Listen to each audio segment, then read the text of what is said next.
Ilikuwa ni siku ya Jumatatu, siku ambaye wingu lilitanda kwa mvua, siku ambaye Dar es Salaam ilizima kwa kunyeshwa na mvua kubwa sana. Siku hiyo Aisha alikuwa yuko nyumbani, hakwenda chuo kwa kuwa alikuwa anaumwa malaria. Basi Aisha alichukua mwamvuli wake na kuelekea sokoni kwa ajili ya kununua mahitaji ya nyumbani. Aisha ni binti mzuri sana. Aisha ni binti mrembo na ni binti wa pekee kwa mama yake na baba yake. Ingawa Aisha baba yake alikufa miaka 10 iliyopita kwa ajali mbaya ya gari iliyotokea huko Dodoma wakati akielekea katika biashara zake. Baba yake na Aisha alikuwa ni mfanya biashara mkubwa sana. Hivyo kifo chake kilikuwa cha kusikitishwa sana, na ukizingatia alikuwa ni tajiri mwenye kumiliki wafanyakazi wengi. Babake na Aisha alikuwa ni mfanya biashara, na hivyo alibahatika kuoa na kupata binti mmoja ajulikanaye kwa jina la Aisha. Hivyo Aisha siku hiyo alikuwa yuko nyumbani na ilinyesha mvua kubwa sana, na mama yake na Aisha anaumwa, ni mgonjwa wa presha, sukari pamoja na moyo. Aisha akawa akielekea zake sokoni huko. Alipochukua mwamvuli huo na kuelekea sokoni kwa ajili ya kununua mahitaji ya mama yake.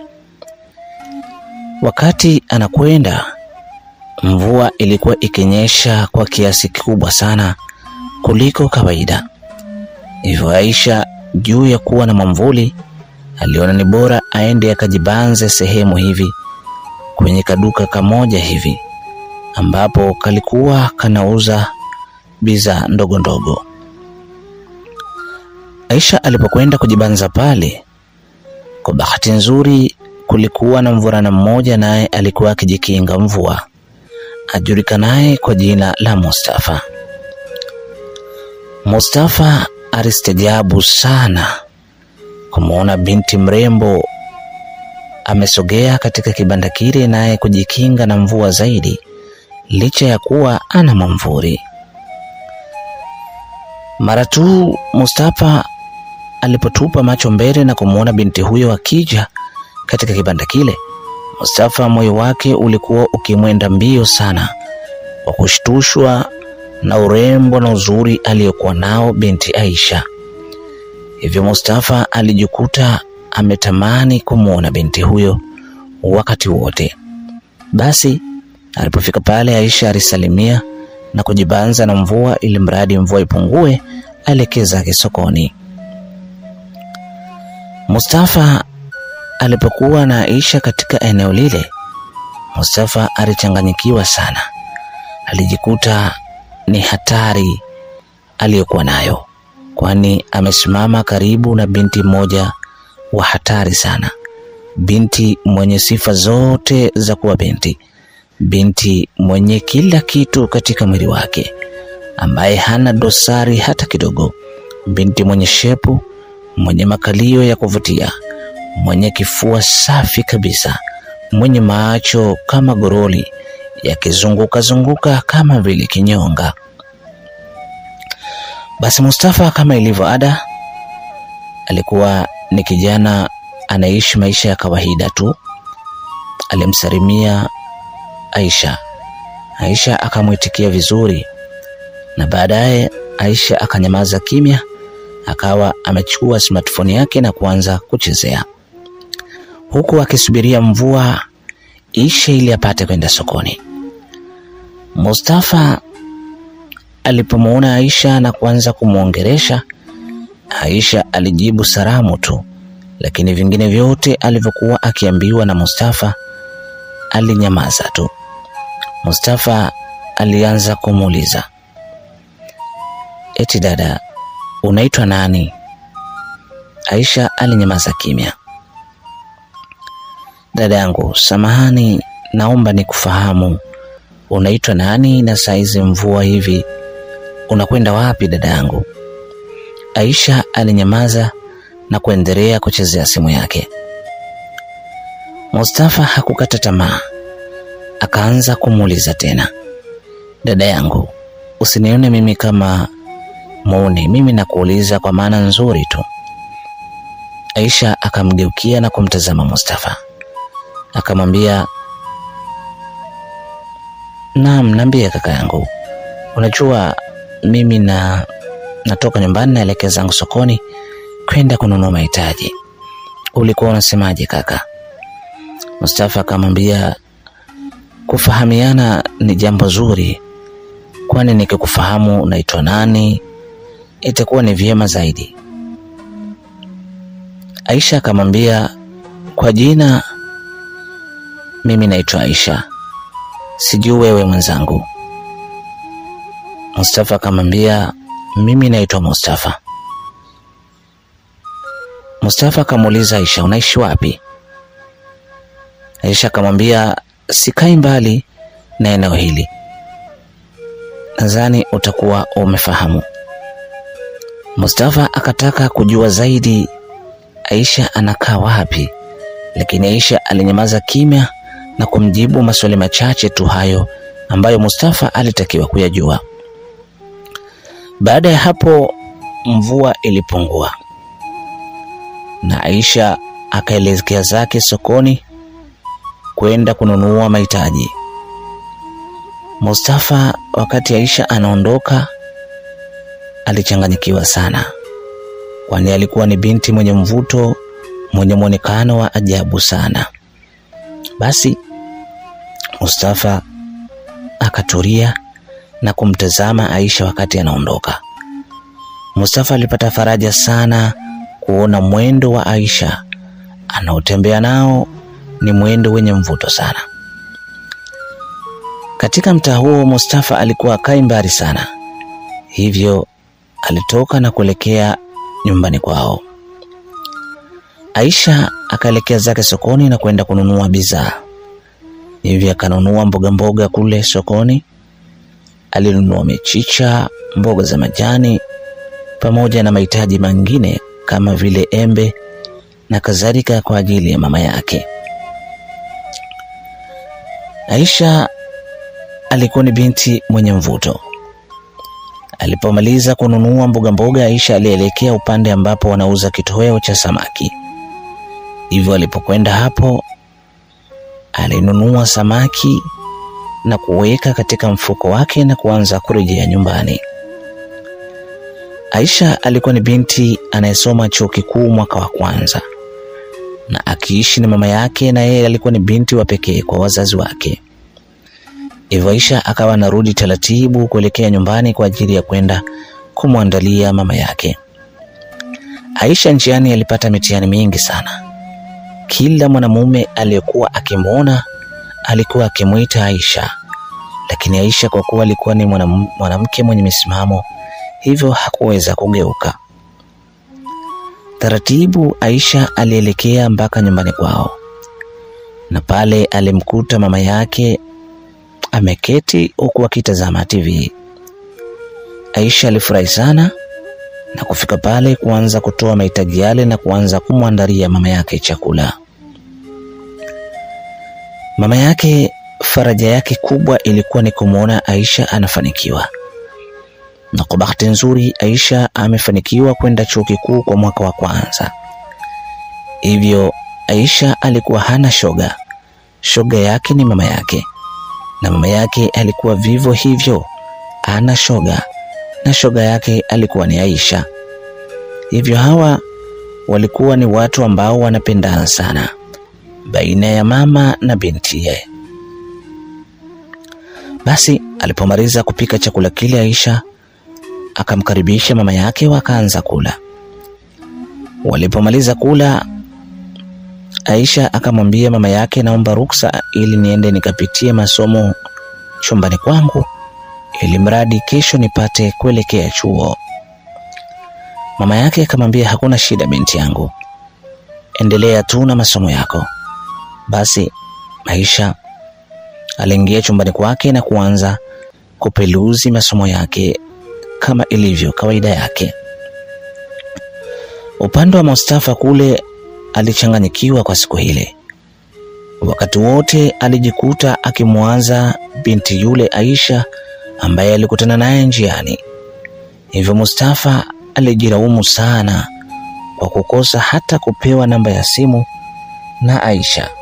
Ingawa Aisha alikuwa si mwepesi wa kiasi hicho wa kutoa namba yake kiolela olela.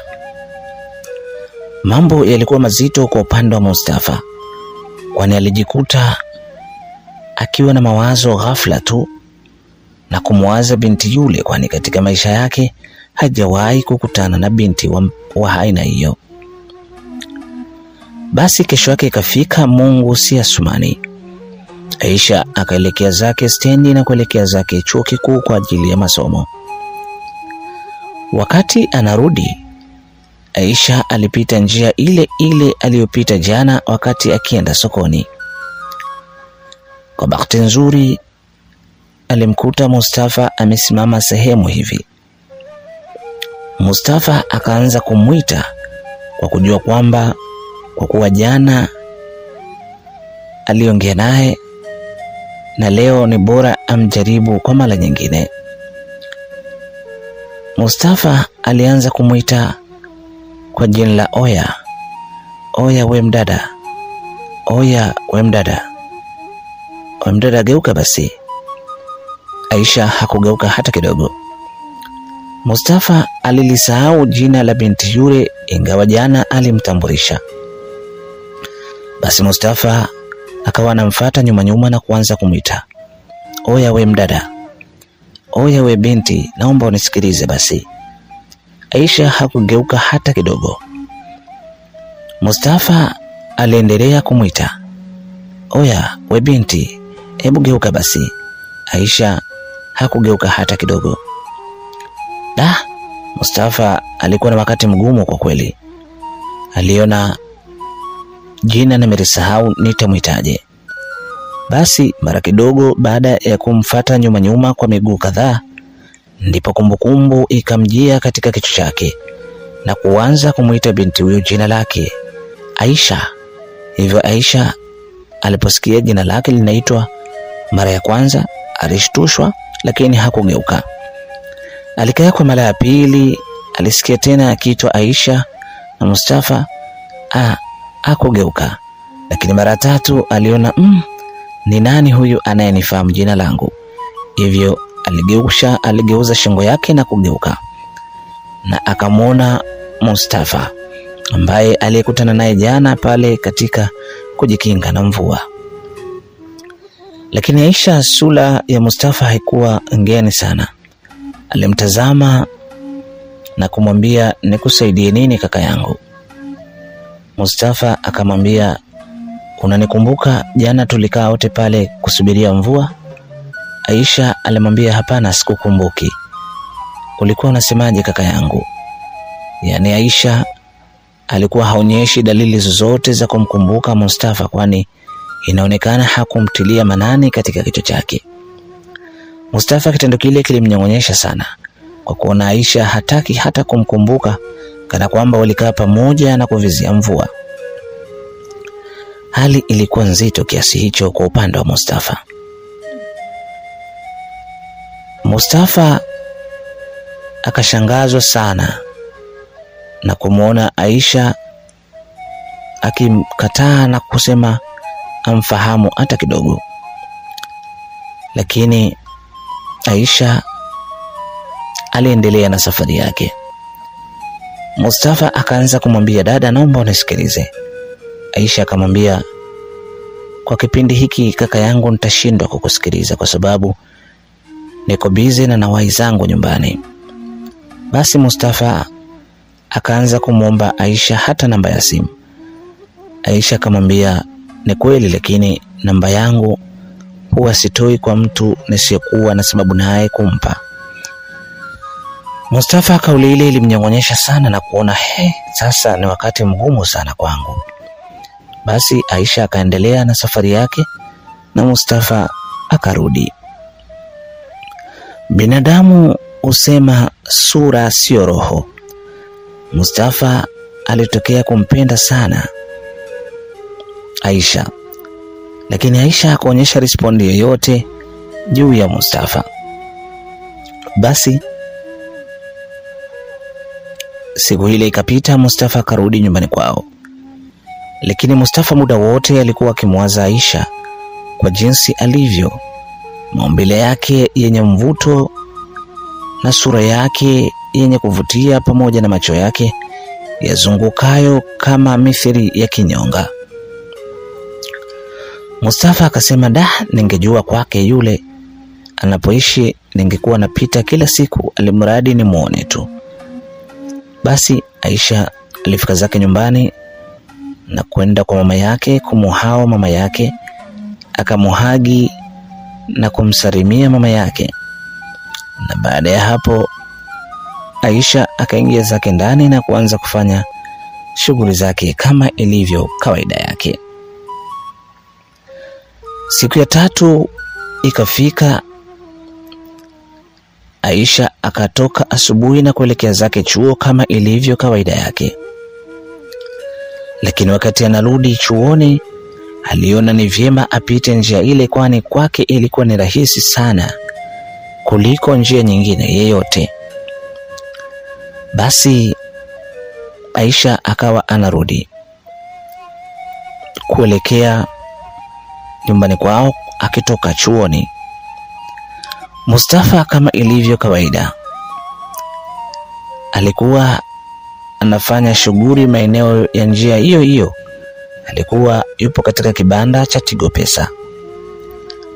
Basi Mustafa alivyomwona kwa mbali binti yule, alilazimika atoke na kuacha ofisi wazi na kuanza kumsindikiza, akimfuata nyuma kama ilivyo kawaida yake na kumuita jina lake, kwani sasa humfahamu kwa jina. Aisha, Aisha. Abe, samani, naomba unisubiri basi, nina maongezi na wewe. Hapana kaka yangu, unajua nina haraka sana, nataka niwahi nyumbani nikampikie mama yangu. Alafu ukizingatia mama yangu ni mgonjwa eti, hivyo nikisimama hapa muda mrefu naye hajala, nadhani itakuwa ni tatizo. Ni kweli unachosema, lakini naomba unipatie hata namba ya simu basi, kwani nimetokea kukupenda sana na natamani uwe mke wangu siku moja. Aisha akacheka sana na kumwambia, oi kaka, mbona una maneno ya ajabu sana? Yaani wewe ulivyo unanitamani mimi niwe mke wako? Mustafa akamwambia, ndiyo, kwani nina kasoro gani mimi? Aisha akamwambia, hapana, una kasoro, ila wewe mimi sio chaguo langu. Mustafa yale majibu yakamnyang'onyesha sana na kujikuta mpweke na kushindwa kumjibu lolote Aisha. Badala yake kumwambia tu, naomba unipe namba ya simu. Aisha akamwambia, hapana, simu yangu huwa sitoi kwa watu ovyo ovyo, hivyo naomba kaka urudi tu, usijisumbue, kwani huwezi kupata mawasiliano yangu. Wakati huo Aisha alikuwa ni binti ambaye hayuko katika mahusiano yoyote yale. Yeye fokasi yake kubwa ilikuwa ni chuo na kuangalia elimu kama ambavyo mama yake umuhasa kila siku. Basi Mustafa hakuchoka, akarudi zake mpaka katika ile ofisi ya Tigo Pesa alikuwa akifanya kazi na kukaa humo, huku mawazo yake mengi akimwazia binti yule Aisha. Aisha akarudi nyumbani kama ilivyo ada na akaendelea na kazi yake ya nyumbani ya kumsaidia mama yake kumpikia na kuanza kupiga na story na kuendelea na mambo mengine kama ilivyo kawaida yake. Ikafika siku ya Jumatano, siku ambayo Aisha alichelewa kwenda chuo, kwani hakukuwa na masomo siku hiyo. Ya kutisha, ilikuwa tu ni vipindi viwili. Aisha aliona vyema apite njia ile ambayo anatumia kurudi kila siku, kwani kwake ilikuwa ni shortcut sana, njia ambayo ipo katika mtaa ambapo Mustafa hufanya kazi katika duka la Tigo Pesa. Basi siku hiyo Aisha alitilia vitu vyake vikali sana, na kama unavyojua binti yeyote mrembo mwenye mvuto akitia vitu vyake vikali anakuaje. Hivyo Aisha siku hiyo, vijana wa sasa husema, alivunja kabati. Basi na akapita katika njia ile ile.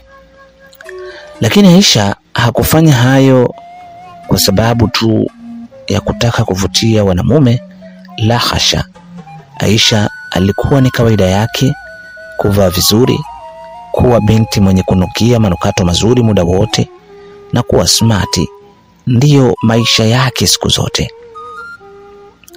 Na ukizingatia Aisha kwao mambo si mabaya, kwani baba yake alikuwa ni mfanyabiashara mkubwa mwenye kampuni kubwa kabisa. Hivyo kila kitu kinaendelea sawa, ingawa baba huyo kufariki dunia. Basi mambo yakaenda hivyo. Aisha akaelekea katika njia ile na kuelekea stendi kwa ajili ya kuelekea zake chuoni. Mara tu alipotokeza katika barabara ile, Mustafa alimuona Aisha.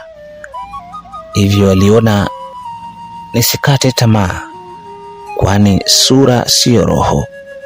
Sura yangu haikumvutia Aisha, lakini huenda roho yangu ikawa ni sehemu ya maisha yake. Basi Mustafa akamfuata nyuma Aisha. Kama ilivyo kawaida, Mustafa tayari sasa anamfahamu kwa jina, lakini ana tu namba ya simu. Basi Mustafa akaanza kumuita, Aisha, Aisha. Aisha akageuka na kukunja ndita ya sura yake na kusema, da, huyo mkaka mbona msumbufu sana. Aisha akawa anaendelea na safari yake. Mustafa akakazana na kumsogelea karibu Aisha, huku akimwongelesha, Aisha, naomba nielewe mwenzio, kwani nakosa hata usingizi. Sirali kabisa, siwezi kufanya kazi kabisa. Muda wote huwa nakuwaza wewe Aisha, naomba unisikilize. Aisha alikuwa ni binti mcheshi, mwenye mazungumzo mazuri hata hasa akiwa chuoni. Hivyo alimtazama Mustafa na kumwambia, kaka yangu, nikwambie kitu, usijisumbue kunifuata. Mimi kwanza sijakupenda, hilo la kwanza. La pili, mimi katika maisha yangu sijawahi kuwa na mahusiano ya kimapenzi. Hivyo naomba usijisumbue.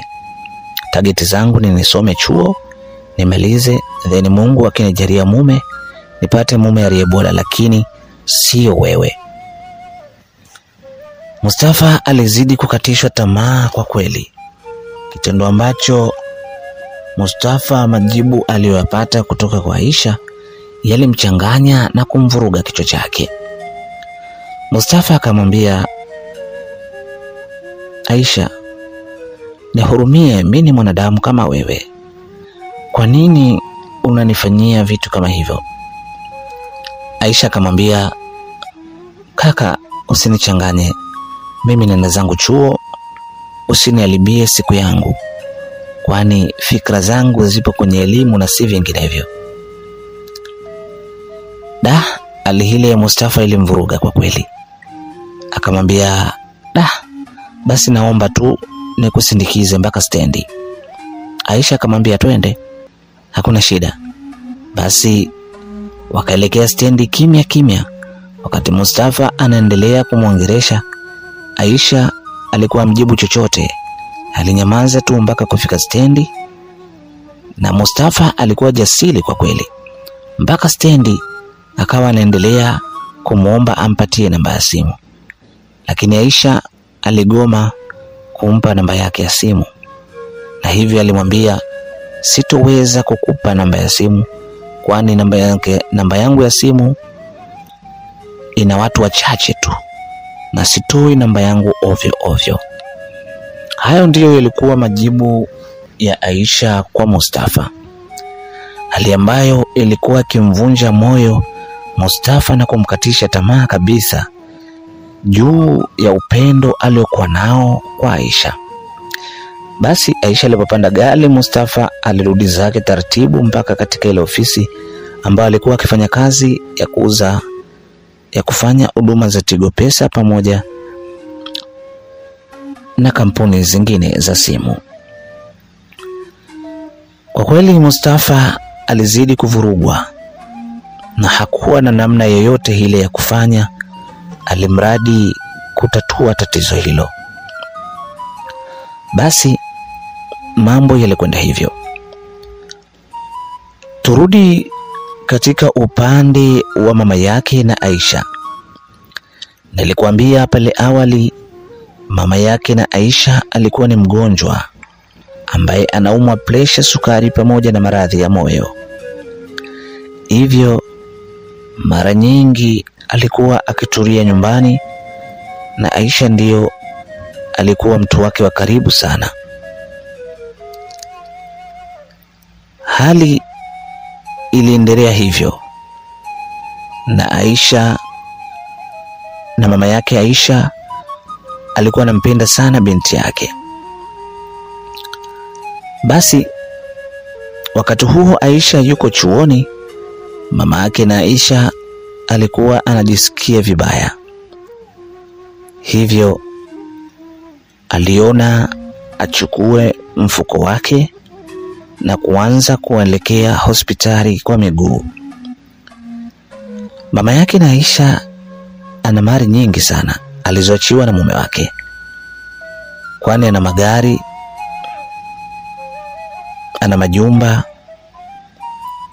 na kadhalika. Hivyo aliamua tu kwenda na mguu kwa sababu yeye alikuwa ni mgonjwa wa presha. Hivyo mara nyingi alishauriwa atembee kwa miguu alimradi kupata jasho na ili kupunguza maradhi yake ya presha, sukari pamoja na moyo. Mama yake na Aisha akawa anatembea taratibu akielekea hospitali kwa ajili ya ushauri zaidi wa daktari, kwani hakutaka kumpigia simu mwanae na alijua mwanae yuko chuoni, hivyo hakutaka kumsumbua na kumtoa katika reli, kwani Aisha humpenda sana mama yake. Basi mama yule wakati anaelekea kuelekea hospitali akapita njia ile ile ambayo mara nyingi binti yake upita akielekea chuoni. Basi mama yake na Aisha wakati anapita, ilipofika katikati hivi,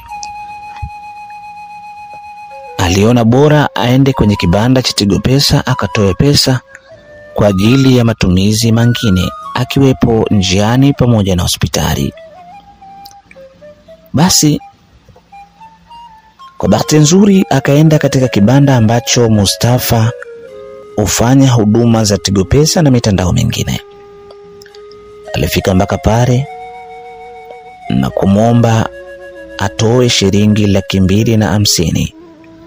Hivyo Mustafa alifanya hivyo, lakini bila kujua kwamba huyu ndiye mama yake yule binti ambaye yeye mara nyingi humsumbua. Yaani kwa kifupi hawajuani. Basi wakati Mustafa anatoa pesa zile, mara ghafla mama yake na Aisha akadondoka pale pale alipokuwa akisubiria pesa zile. Alidondoka kwa sababu mapigo yake ya moyo yalikuwa yakienda spidi sana. Alikuwa ana ugonjwa wa presha, sukari pamoja na maradhi ya moyo. Hivyo alipodondoka, Mustafa alitoka haraka nje na kumuinua, lakini kutokana mama yake na Aisha alikuwa ni bonge, hivyo Mustafa alikuwa na wakati mgumu sana kuhakikisha kwamba anamtoa na kumweka pembeni. Mustafa alikuwa ni kijana mwenye umri wa miaka 25, na wakati huo Aisha alikuwa ni kijana mwenye umri wa miaka 22. Basi mambo yakaenda hivyo. Mustafa akamchukua mama yule na kumweka pembeni na haraka kufunga ofisi yake na kwenda kuita bajaji ili mradi ampakie na kumpeleka hospitali. Mama yake na Aisha alipoteza fahamu pale pale, lakini Mustafa alivyokwenda kuchukua bajaji, bahati nzuri kulikuwa na watu jirani pale, wakamsaidia kumpakia na kumwacha Mustafa katika bajaji akielekea hospitali kumpeleka mama yake na Aisha. Lakini wakati huo Mustafa anafanya wema huo, alikuwa hajui chochote kuhusu yule mama, kwamba ni mama yake na yule binti ambaye mara nyingi huwa anamfuata. Hali ikaenda hivyo. Mustafa akaelekea mpaka hospitali. Alipofika hospitali, walimpokea na kuanza kumpa huduma ya kwanza mama yule. Mustafa, kusema la ukweli, alionyesha ushirikiano wote kwa 100%. Alikaa pale kwa muda mrefu sana akisubiria majibu ya daktari, na baadaye akaingia zake ndani na kwenda kumsikiliza daktari anasemaje juu ya maradhi ya mama yule. Daktari akamwambia Mustafa, huyu ni nani wako? Akamwambia, bwana, huyo ni mama tu, alikuja dukani kwangu kununua, kutoa pesa, na wakati anatoa pesa akadondoka ghafla, hivyo ndio maana nikaamua nimlete hapa. Basi daktari akasema, huyu anasumbuliwa na pressure, ana sukari pamoja na moyo, lakini kwa sasa anaendelea vizuri.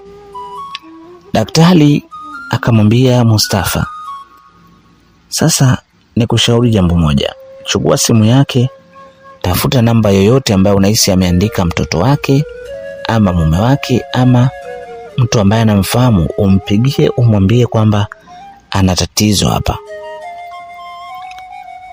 Mustafa akasema, kama anaendelea vizuri hakuna tatizo, mimi nitarudi naye mpaka nyumbani kwake, halafu huko nyumbani kwake watajua tu kwamba alipata tatizo hilo, lakini kwa sasa anaendelea vizuri. Hakuna haja ya kumpigia mtu yoyote saizi kuwasumbua hali ya kuwa mgonjwa ana hali nzuri. Basi Mustafa alimwambia daktari hivyo na kuona kwamba bora ifanywe hivyo ili mradi tu mambo yaende. Basi daktari alikubaliana na ushauri wa Mustafa, na baada ya hapo mama yule alizinduka na kuomba apatiwe chakula. Hivyo Mustafa aliingia ndani na kumwambia mama huyo ampatie pesa, kwani hakuwa na pesa. Hivyo mama yule alitoa katika mkoba wake shilingi 10,000 katika zile hela ambazo alitoa katika Tigo Pesa katika duka ambapo Mustafa hufanya kazi. Basi Mustafa alichukua 10,000 ile na kumuomba mama yule, kumuuliza akamnunulie kitu gani.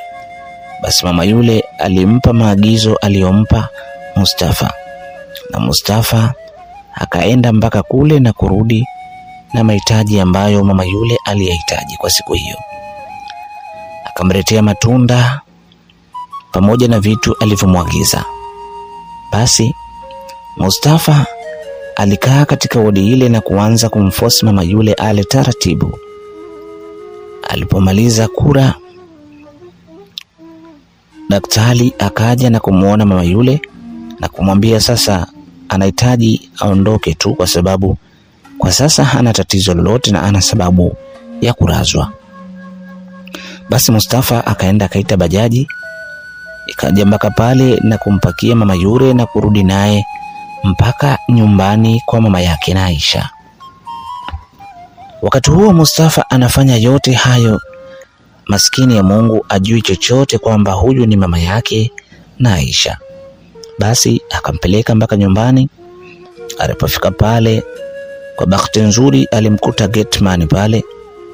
Alimuomba kumuingiza mama yule, na baada ya hapo mule ndani kulikuwa na binti wa kazi ambaye ameanza kazi takriban mwezi mmoja sasa. Hivyo alimpokea na kumweka katika seble na kuanza kufanya mazungumzo. Mama yake na Aisha akamuita binti yule wa kazi pamoja na yule gateman. Akawaambia, wanangu, huyu kijana anaitwa Mustafa. Huyu kijana ana moyo mzuri sana. Huyu kijana mimi nilikwenda kwenye Tigo Pesa yake kwa ajili ya kutoa pesa, lakini kwa bahati mbaya nilijikuta najisikia vibaya na kudondoka, na nilizimia kwa kweli. Yaani angekuwa kijana mwingine mwenye tamaa, angechukua pesa zangu zote pamoja na simu zangu na akaondoka nazo, lakini kijana huyu ameonyesha ubinadamu na roho nzuri aliyokuwa nayo. Alinihifadhi na kunipeleka hospitali, na mpaka sasa alisimama na mimi kuhakikisha nafanikiwa kujisikia vizuri. Aliniletea chakula ingawa nilimwagiza, na alinifanyia kila kitu kama mama yake mzazi. Hivyo kijana huyu atakapokuja hapa kwangu, basi naomba wewe gateman mfungulie, na wewe mdada wa kazi basi mchukulie huyu kama ni kaka yenu hapa, na hivyo namsubiri Aisha atakaporudi nimwelekeze. Basi Aisha, mama yake na Aisha akawaelekeza yule gateman pamoja na mfanyakazi wa ndani.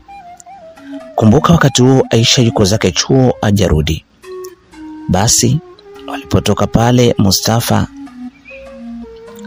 akamwachia namba ya simu mama yule na kumwambia, mama, usijali, tutawasiliana, nami nitakuwa nikikupigia kutaka kujua hali yako unaendeleaje.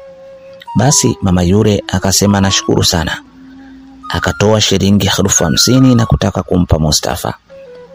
Mustafa akamwambia, mama, kweli unataka kunipa, lakini hili nilolifanya malipo yake yatapatikana kwa Mungu, na nisingependa wewe unipe mimi pesa, kwani mimi nilichofanya ni ubinadamu, kwani binadamu yeyote hupatwa matatizo wakati wowote, na hivyo mmoja wetu anapopatwa tatizo inapaswa kusaidiana. Hivyo mama yangu, naomba usinilipe kwa lile nililokufanyia, kwani Mungu analipa zaidi kuliko pesa utakayenipa wewe. Basi yule mama yake na Aisha alishangazwa sana na moyo mzuri wa Mustafa. Aliona kwamba huyu ni kijana wa aina gani, kijana ambaye ana moyo mzuri, ana msimamo mzuri na hana tabia mbaya hata kidogo. Hali ilikuwa hivyo kwa upande wa Mustafa. Alitoka pale na kuelekea zake katika ofisi yake. Basi Mustafa alikwenda kwenye ofisi, na kwa bahati mbaya ilikuwa ni muda wa jioni sasa. Hivyo Mustafa kwa kuwa alichoka sana, aliona bora aende taratibu nyumbani kwa ajili ya mapumziko. Mustafa wakati anaelekea zake nyumbani akakutana na Aisha akiwa anarudi chuoni. Wakati huo Aisha ajui lolote lililomtokea mama yake, lakini hawajuani hawa. Aisha ajui kwamba leo mama yake alisaidiwa na Mustafa, na vivyo hivyo Mustafa alikuwa hajui kwamba yule mama aliyemsaidia ni mama yake na Aisha. Hivyo hakuna mtu aliyekuwa anatambua lolote lililokuwa likiendelea. Basi Mustafa kama ilivyo kawaida, alipomwona Aisha hakukata tamaa. Alianza kumfuata nyuma. Wakati anamfuata, na kumuita jina lake. Aisha akamwambia, najua we kaka umekuwa ni msumbufu sana. Utanifanya mimi nibadilishe njia ya kupita kila siku, kwa sababu kila nikipita njia hii wewe ni wa kwanza kunisumbua. Nikwambie kitu kaka yangu, nimekwisha kwambia haiwezekani na wala haitowezekana mimi kuolewa na mtu kama wewe, kwa sababu nakuona unajibebisha kila wakati. Nakwambia kitu kimoja, mimi focus yangu ni kusoma chuo tu, na matarajio yangu nije kuolewa na msomi mwenzangu na si vinginevyo. Nadhani wewe huna shughuli ya kufanya, kwani kila siku lazima ukiniona unifuate nyuma. Nisikilize kaka, nikwambie kitu, mimi sio wa hivyo kama ambavyo wewe unatarajia. Maneno hayo makali Aisha alikuwa akimwambia Mustafa, lakini Mustafa alistajabishwa sana na maneno hayo. Na baada ya hapo akamwambia jambo moja tu, nisikilize dada yangu, sawa ukuvutiwa na mimi, lakini kumbuka jambo moja nikwambie, sisi ni wanadamu, na mimi unavoniona, ingawa uvutiwi na mimi, jua kwamba sura sio roho. Mimi ni mwanadamu, hivyo moyo wangu umetokea kukupenda, nawe na kuomba unipende, kwani hata kama sura yangu ni mbaya, lakini hujui thamani ya roho yangu aliyenipa Mola wangu. Aisha akacheka sana na kumwambia, sikiliza nikwambie kaka, uwe na roho mbaya, uwe na roho nzuri, mimi hainihusu, ila na kuomba ukiniona napita njia hii usinifuatilie, vinginevyo nitakwenda kushtaki polisi kwamba unataka kunibaka. Mustafa aliposikia maneno yale yatokanayo na Aisha alichanganyikiwa sana na kuona nataka niambiwe tena mbakaji, bora tu niachane naye na niondoke zangu. Basi Mustafa akaondoka zake nyumbani na Aisha akaelekea zake mpaka nyumbani. Aisha alipofika nyumbani alimkuta mama yake amepumzika ndani, hivyo alimgongea, lakini kabla hajaingia ndani mdada wa kazi akamsimulia yote yaliyomtokea mama yake. Aisha alivurugwa sana. Anasema, kwa hiyo mama alidondoka, na nani aliyemsaidia tena huko? Yule binti akamwambia, kuna mkaka mmoja hivi alikuja naye hapa, ndiye aliyemuokota na kumpeleka hospitali, lakini mama amemsifia sana yule mkaka, ana roho nzuri na amemwonyesha jitihada zote, amemsaidia katika kila hatua mpaka mama anapata nafuu. Amekuwa akimsubiri kule hospitali na mpaka amerudi naye akiwa salama. Aisha akasema, huyo mkaka abarikiwe sana kwa kunusuru maisha ya mama yangu, kwani nampenda sana mama yangu, na yeyote ambaye atakuwa yuko karibu na mama yangu basi nami nitakuwa karibu naye. Aisha alitamka maneno hayo kwa yule mfanyakazi wa ndani kumwambia kwamba huyo kaka anastahili sifa kwa kweli. Basi Aisha akagonga mlango na kuingia zake ndani kwa mama yake. Hivyo alimsalimia mama yake na kumjulia hali, na mama yake akamhadithia kama yote yaliyotokea na kumwambia, kuna mkaka mmoja, ila nimempa namba yangu ya simu, naye atanitafuta, amenibipu, hivyo nitamtafuta baadaye. Aisha akasema, kweli mama, kweli binadamu atofanane. Huyo mkaka aliyekusaidia anaonekana ana moyo sana, na ana moyo mzuri kweli kuliko mtu mwingine. Unajua, kumuokota mtu amedondoka na amezimia, unakwenda kuchukua bajaji na kumpeleka hospitali, unajua mama, huo sio moyo wa kawaida. Aisha akiongea huku akimwambia mama yake, na mama yake akamuunga mkono akamwambia, ni kweli mwanangu, yani huyo mkaka ana roho nzuri sana. Hivyo mwanangu ni mtu mmoja aliyeniokoa sana kwa siku hii ya leo, kwani nilikuwa na hali mbaya na wala sikujijua. Mara tu nipozimia, basi nikajikuta niko hospitali na kila kitu changu kikiwa kiko salama. Aisha alifurahishwa sana na huduma ambazo mama yule alipewa na Mustafa, ingawa hajui kwamba yule aliyekuwa akizungumziwa ni yule mvulana ambaye alikuwa akimsumbua mara nyingi sana.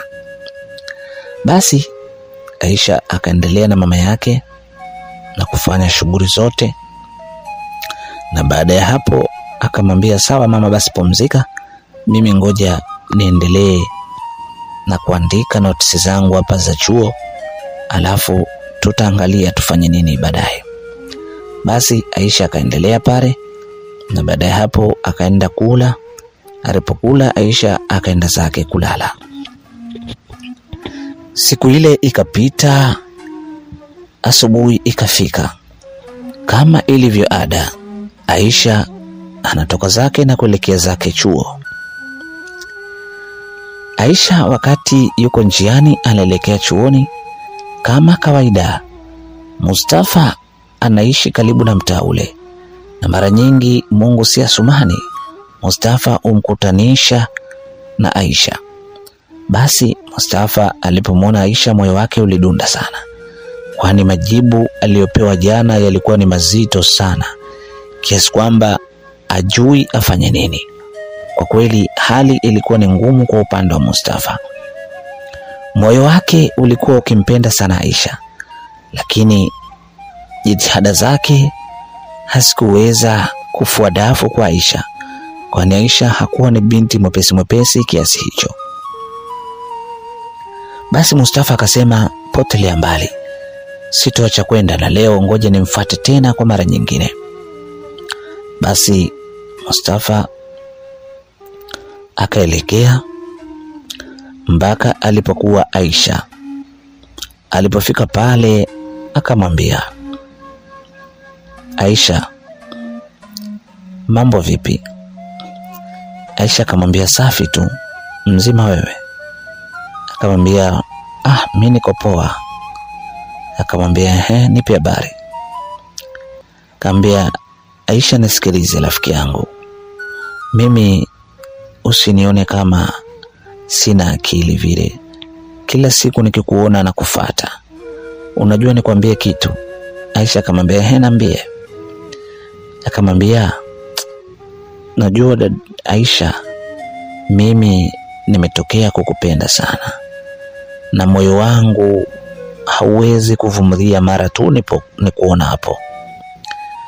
Hujui mateso ninayopata katika moyo wangu. Mara nyingi nakosa hata usingizi nikikuwaza tu wewe. Unadhani ni jambo jepesi tu? Mimi naumia na kuomba unipe nafasi, na mimi dhamira yangu si mbaya kwako, nahitaji nikuoe uwe mke wangu. Aisha akamwambia, nisikilize kaka, nadhani nitakuwa nafanya marudio tu. Nilikwisha kuambia kwamba mimi nadili na masomo yangu chuoni. Ukiachana na hapo, wewe mimi si type yako. Mimi niko zangu chuo, wewe uko zako mtaani. Hilo moja. Lakini la pili, huna mvuto wa kunivutia mimi, kwani wewe sio handsome. Alafu angalia majenzi yako unaovana hizo fulana zako za bei nafuu. Huwezi kuwa nami binti mrembo kama mimi kweli? Unaweza kuwa na mimi? Mimi nataka gharama, unihudumie, unifanyie kila kitu. Unaweza kunioa mimi wewe? Maneno hayo yalimtoka Aisha. Wakati huo Mustafa akamtazama na kuanza kububujikwa na machozi. Akamwambia, kweli dada yangu, maneno unayosema yako sahihi, lakini naomba unihurumie mwenzio. Nimeshikwa, nimetokea kukupenda dada yangu. Sura sio roho, mimi nakupenda sana. Aisha akamwambia, sina la kukujibu kaka yangu, hayo ndiyo majibu yangu, na kama utayapenda ndiyo hivyo, na kama hutoyapenda basi tambua ndiyo hivyo. Aisha akaondoka zake na kuelekea stendi. Ingawa walikuwa wanakwenda taratibu na kupeana majibu hayo, lakini Aisha aliondoka na kupanda gari kuelekea zake chuoni. Aisha njiani yakawa yanamjia mawazo fulani hivi. Akawa anajiuliza, sasa yule mkaka ana akili kweli?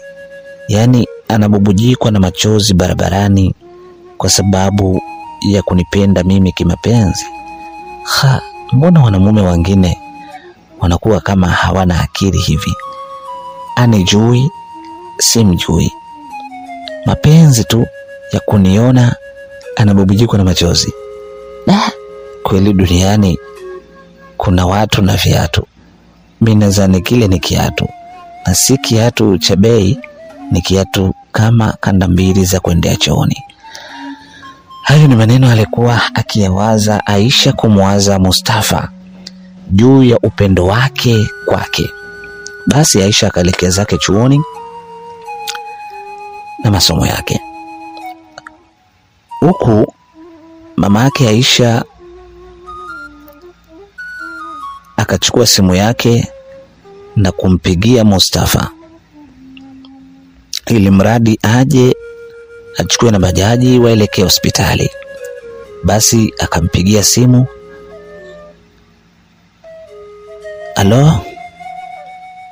Halo? Naam mama.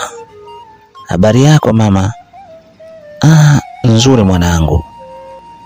Unaendeleaje za toka juzi? Mwanangu sasa hivi naendelea vizuri, nashukuru, na niliona meseji zako za kuniuliza hali, ila nilishindwa kukujibu kwa kuwa nilikuwa niko usingizini, lakini kiukweli nashukuru naendelea vizuri mwanangu. Sawa mama, ulikuwa unasemaje mama yangu? Kama hauko busy sana, niliomba uje mara moja unichukue ili tuende hospitali kule, kuna dawa naenda kufuatilia. Mustafa akamjibu, sawa mama, lakini kwani hiyo dawa daktari si anaifahamu? Akamwambia ndiyo anaifahamu. Akamwambia basi hakuna haja mama ya kuja nichukue bajaji nikufuate, hapana. Ngoja tu nifuatilie hiyo dawa alafu nikupitishie hapo nyumbani. Au unasemaje mama yangu? Sawa mwanangu, hakuna shida. Wewe fanya hivyo, utanikuta tu hapa nyumbani. Akamwambia haya. Sasa mwanangu, tunafanyaje kuhusu hiyo pesa ambayo mimi nataka nikutumie? Hiyo pesa utoe alafu uje ukampe daktari ili anipe zile dawa. Mustafa akamwambia ni kweli mama, lakini mimi hapa pesa nayo, ngoja niende nayo alafu nikishafika huko utanitumia. Ngoja tu nifanye haraka ili nikusaidie kwa hilo. Haya mwanangu, nitashukuru sana. Basi sawa. Basi Mustafa akatoka zake pale, akafunga ofisi ile, ingawa si ofisi yake. Akachukua bodaboda na kuelekea hospitalini kwa yule daktari aliyekuwa akimtibia mama yake na Aisha. Akamwambia nimeagizwa na mama yule mwenye kliniki yake hapa. Akamwambia okay, amekupa shilingi 300,000? Akasema ameniagiza tu dawa, kwani ni shilingi ngapi? Akamwambia shilingi 300,000. Okay basi sawa, ngoja nikupe. Kwa bahati nzuri Mustafa alikuwa na pesa pale kama shilingi 500,000 hivi. Basi alichukua ile 500,000 na kutoa 300,000 na kumkabidhi daktari kwa ajili ya kumpa zile dawa. Basi daktari akampa dawa Mustafa ili mradi ampelekee yule mama. Basi Mustafa akachukua dawa zile, akatoka na pikipiki mpaka kwa yule mama na kumpelekea dawa zile. Basi alipofika pale Getmani, kwa kuwa anamjua tayari Mustafa, alifungua mlango na kumruhusu aingie mpaka pale. Akamkuta mfanyakazi pamoja na yule mama, akamkabidhi dawa zile, akamwambia, mama, dawa zako hizi hapa, ila mimi ofisini pale hakuna mtu, hivyo naomba niwahi. Mamake Aisha akamwambia, hapana mwanangu, mbona leo una haraka sana?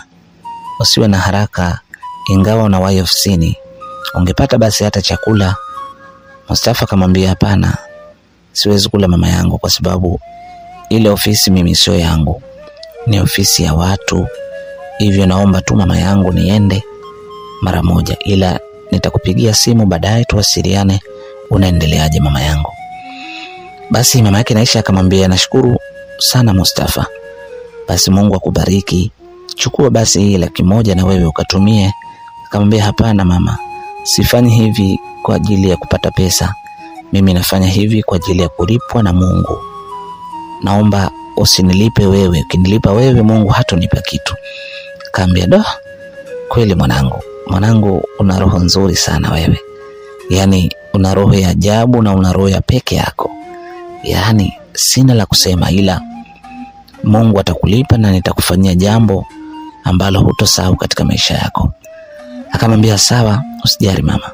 Basi Mustafa akaondoka zake na kuelekea dukani kwake ambapo anauza Tigo Pesa. Wakati huo Aisha yuko chuoni, ajui chochote kinachoendelea baina Mustafa na mama yake. Basi hali ikawa hivyo. Alipofika jioni, Mustafa akafunga duka lake.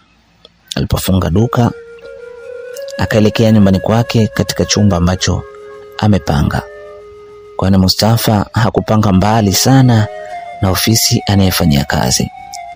Lakini upande wa Mustafa ni kijana ambaye ametokea katika mji wa Morogoro kasoro bahari, yani wanasema mji kasoro bahari. Mustafa ametokea katika kijiji kijulikanacho cha Matombo huko Morogoro. Mustafa ni kijana ambaye amezaliwa katika familia ya kimaskini sana.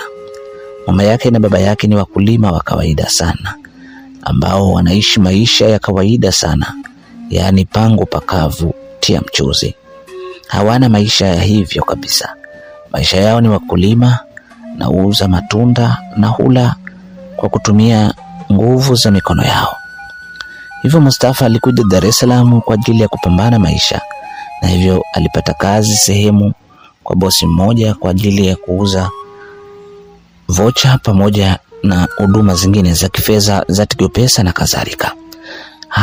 Hiyo ndio ilikuwa ni background ya Mustafa alikotokea.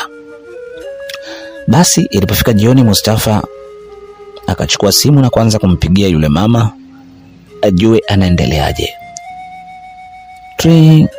Halo? Na mwanangu Mustafa, mzima? Mimi mzima mama, unaendeleaje? Na je, umekunywa dawa yako?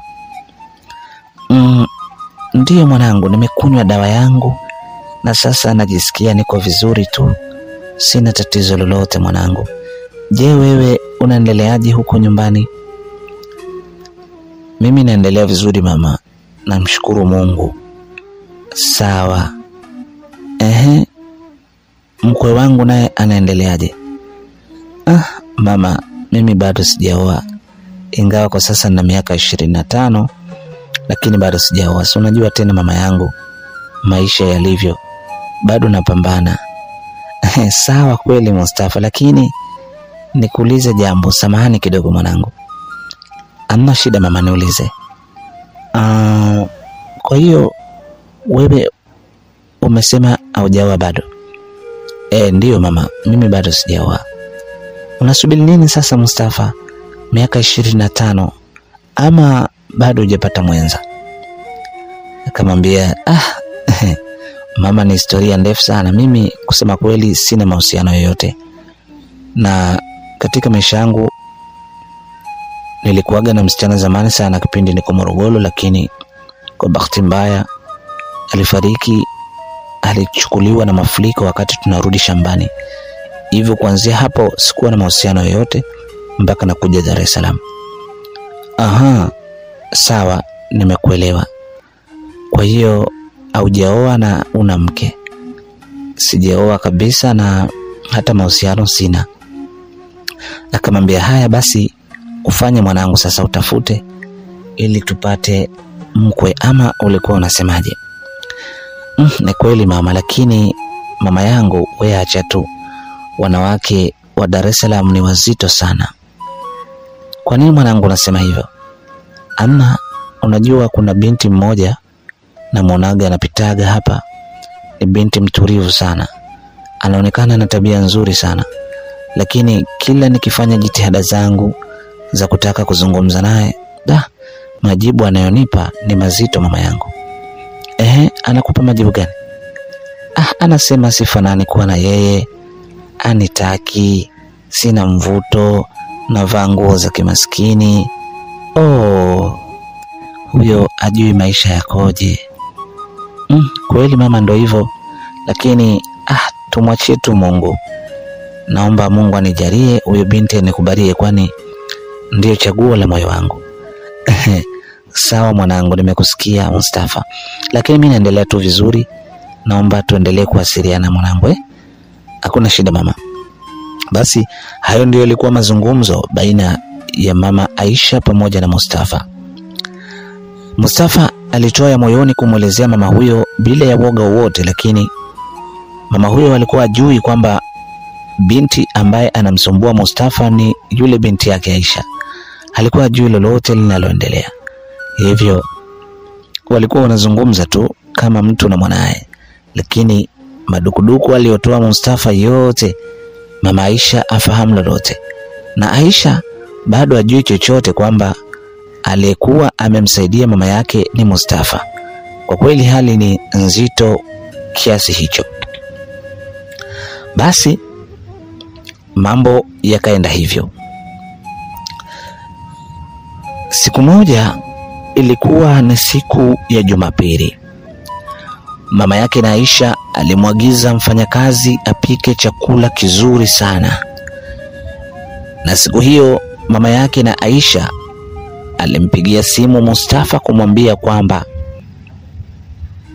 na kuhitaji mida ya mchana uje, kwani inahitaji tule chakula cha pamoja na nikutambulishe mwanangu wa kike ambaye yuko chuo kikuu, ili mfahamiane, kwa kuwa wewe Mustafa ni kama mwanangu, hivyo natamani uwe karibu na familia yangu. Mama yake na Aisha alipiga simu kumwambia Mustafa siku hiyo ya Jumapili aje kupata lunch nyumbani. Basi siku hiyo Jumapili mfanyakazi aliagizwa alipika chakula kizuri sana na aliandaa vitu vizuri sana pale nyumbani. Na siku hiyo mama yake na Aisha alimwambia Aisha kwamba leo kuna mgeni, yule mkaka ambaye alinisaidia mimi mpaka nikafanikiwa.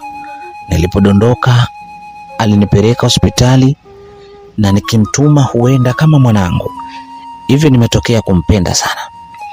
Aisha akamwambia mama yake, kweli mama yangu, na mimi natamani nimuone huyo mkaka mwenye moyo kama malaika, kwani mama huyo mtu ni mtu muhimu sana katika maisha, na mimi natamani nimuone huyo mkaka, kwani amekusaidia kipenzi changu mama yangu, amekustiri mama yangu.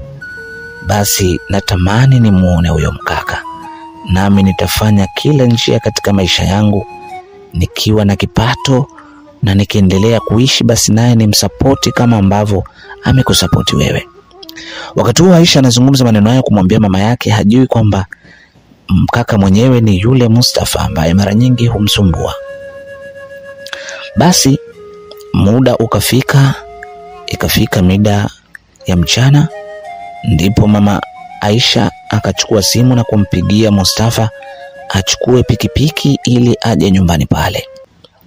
Siku hiyo ilikuwa ni siku ya Jumapili, siku ambayo Aisha yuko nyumbani, mama yake, mfanyakazi pamoja na yule gateman. Siku ambayo Aisha anakuja kutambulishwa mkaka aliyokoa maisha ya mama yake. Ilikuwa ni siku nzito kwa kweli. Mustafa ajui chochote na wala Aisha ajue chochote kinachoendelea. Basi Mustafa akachukua pikipiki mpaka nyumbani kwa yule mama, yaani nyumbani kwa kina Aisha. Mustafa alipofika pale akapaki pikipiki ile, akampa buku lake na kuanza kugonga, na getimani akafungua, akaingia. Alipoingia ndani, Mustafa uso kwa uso na Aisha pale sebleni.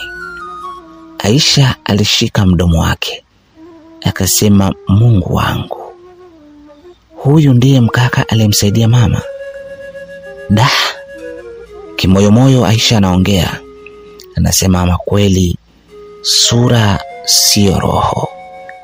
Akarudia mara ya pili, ama kweli sura sio roho. Akarudia mara ya tatu, ama kweli sura sio roho. Ndugu mpenzi msikilizaji, kama ndo mara yako ya kwanza kujiunga katika channel yangu, na kuomba click button nyekundu iliyoandikwa subscribe ili uwe wa kwanza kupata video zangu. Kitu gani kiliendelea hapo? Basi wakaanza kula chakula. Wakati wanakula chakula, Aisha alikuwa mnyonge sana, akiwaza yote alikuwa akimjibu Mustafa. Basi walipomaliza, mama yake akaanza kumtambulisha Aisha. Akamwambia, Aisha mwanangu, umemwona huyo mkaka? Aisha akamwambia ndio. Na wakati huo Aisha mwaka wa mwisho chuoni. Akamwambia, huyo mkaka ni ndugu yako. Huyo mkaka ni mkaka ambaye ana thamani kubwa sana juu ya maisha yangu. Amenistiri, amenifanyia kila linalowezekana. Pale tu nilipodondoka katika kibanda cha Tigo Pesa, huyu ndiye muuzaji pale. Hivyo alinichukua na kunitia katika bajaji bila mwenyewe kujijua na kunipeleka hospitali, na alifanya jitihada zote kuhakikisha napata usalama. Hivyo Aisha, nakwambia umthamini sana kaka huyu. Kwa lolote ambalo atakwambia, kwa chochote ambacho atahitaji, basi naomba umzingatie, kwani huyu ni mtu muhimu sana katika maisha yangu pamoja na yetu kiujumla. Ni kijana ambaye nilikuwa nikimpa pesa anakataa. Alinionyesha tu moyo wake wa dhati na si vinginevyo. Aisha akainama, akamtazama Mustafa na akamtazama mama yake. Basi Aisha aliinuka na kwenda kumkumbatia Mustafa na kumpiga mgongoni na kumwambia, usijali kaka, sura sio roho. Mungu ametukutanisha tena. Mama yake na Aisha alishtushwa kidogo kumsikia Aisha anasema Mungu ametukutanisha tena.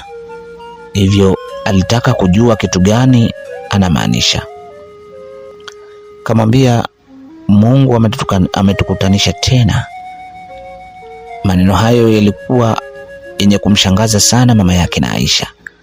Akamwambia, amewakutanisha vipi tena mwanangu? Akamwambia, hapana mama, nikwambie jambo moja mama yangu. Akamwambia, niambie. Huyu mvulana mara nyingi alikuwa akinifuatilia sana. Nikipita kuelekea chuoni, alikuwa ananifuatilia kama mpenzi wake. Ananifuatilia na kunihitaji tuwe katika mahusiano. Lakini mimi nilikuwa nikimjibu majibu ya ovyo kabisa. Nilikuwa nikimkatalia na wakati mwingine nikimjibu vile ambavyo mimi naweza. Kumbe ni mtu ambaye amemnusuru mama yangu kutokana na kifo. Ni mtu ambaye amemstiri mama yangu katika sehemu ambapo mimi sipo. Ni mtu ambaye ameonyesha ushirikiano mkubwa na hali ya kuwa anijui kama wewe ni mama yangu. Hivyo huyu ni mtu makini sana na ni mtu muhimu sana mama. Kusema la ukweli mama yangu, niseme tu mbele yako bila woga, kuanzia leo mimi namkubalia kijana huyu kuwa mpenzi wangu, kwani uliyempenda wewe ndiye niliyempenda mimi. Nimeamini kuanzia leo sura sio roho. Mama, nimekubali sana kuwa na Mustafa, na nakuomba uniridhie Mustafa awe mume wangu na awe baba wa watoto wangu. Juu ya umaskini aliyokuwa nao, juu ya alivyo, nitambadilisha kwa uwezo wa Mwenyezi Mungu. Nitamvesha katika kile ambacho anaweza kufanya, kwani baba yangu ameniachia mali nyingi sana. Hivyo nitajitahidi kufanya kila namna ili mradi naye nimridhishe kama ambavyo alivyokuridhisha mama yangu. Aisha aliongea maneno mazito sana, na mama yake akaanza kububujikwa na machozi. Mustafa anabubujikwa na machozi na Aisha anabubujikwa na machozi. Maneno ya mwisho ya mama yake Aisha akamwambia, mwanangu, Mustafa ndiye atakuwa mume wako halali. Ukimaliza mwaka wa mwisho, basi Mustafa ndio atakuwa mume wako, na nakuomba ujitahidi kusoma mwaka wa mwisho, na tamani nione harusi yenu baina ya wewe na Mustafa. Basi maneno ya mama huyo yalikuwa hivyo. Basi baada ya hapo wakakumbatiana Mustafa na Aisha na mama yake. Hivyo kuanzia siku hiyo mahusiano yakaanza. Alipotoka Aisha, walipomaliza hafla ile, Aisha alimsindikiza Mustafa huku akimshika bega na kumfurahia sana na kumwambia, unajua Mustafa, katika yale maneno yako ulikuwa ukiniambia, nilikuwa nadhani ni mtu wa ajabu hivi, lakini nashukuru Mungu umekuwa ni mtu mwema, na kweli nimeamini sura sio roho. Wewe ni mtu mzuri sana kwangu, na kuanzia leo nakupa chochote unachotaka. Kumbuka Aisha alikuwa ni binti ambaye hajawahi kufanya mapenzi hata siku moja.